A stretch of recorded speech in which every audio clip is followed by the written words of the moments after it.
হানি কি করছো তুমি হানি?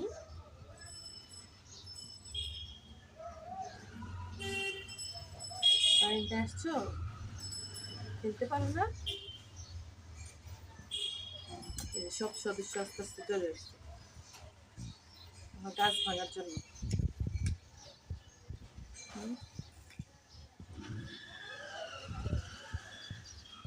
হ্যাঁ আমি না, এই গাছে লাভ দিবি না, মার দিব আমার না।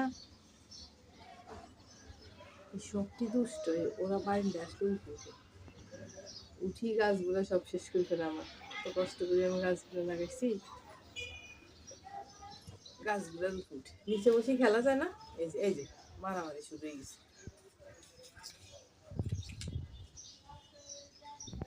উপর থেকে বসে বসে দেখবে।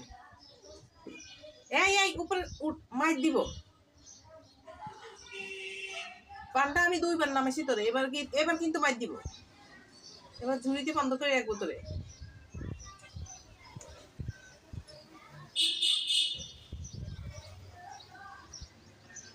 এই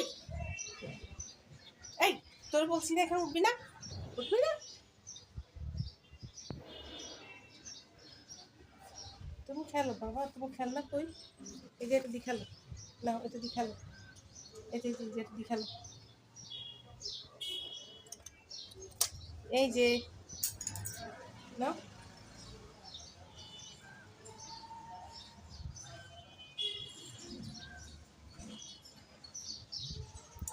তোর কি শখ এখানে উঠার?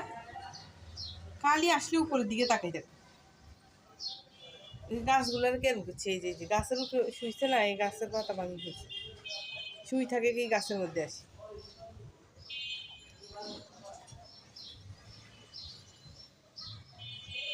কই যাও হানু?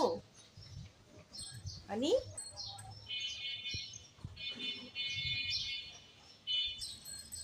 যা যা, পান্ডা তুইও যা ভিতরে যা, যা আমি দরজা লাগাই দিব। যা যা যা ভিতরে যা। আবার তাকাই দিছে, তাকাই দিছে আবার গুসা দেখায়। উপরে উঠতে দিই নেই দেখি গুসা দেখাইতেছে। যা ভিতরে যা, ওকে মারিস না।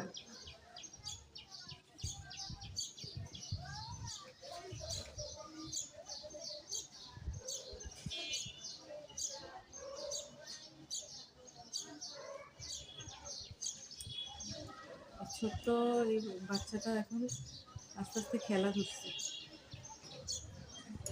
কয়দিন তো শুয়ে রয়েছিল অসুস্থ, আনার পরে রাস্তার মধ্যে যে কি অবস্থা ওর ছিল, আল্লাহ কেউ যদি দেখতো।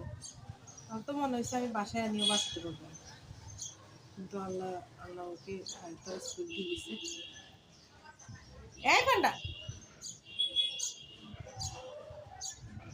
আসলে একটু একটু খেলতে চাই, দৌড়াদৌড়ি করে। চোখগুলো একদম আটকানো ছিল অন্ধের মতো, আমি ভাবছি অন্ধই মানে।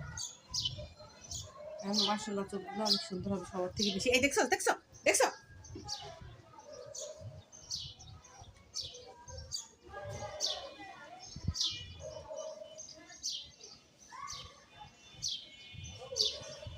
পান্ডা তুই তো অনেক দুষ্ট হয়ে গেছিস রে। আগে তো তুই খেলতি, এখন খেলাধুলা করতে পারস না, গাছে উঠোস কি ওই ছোট্টটারে মারতে যাস, সন্ত্রাস হয়েছিস না?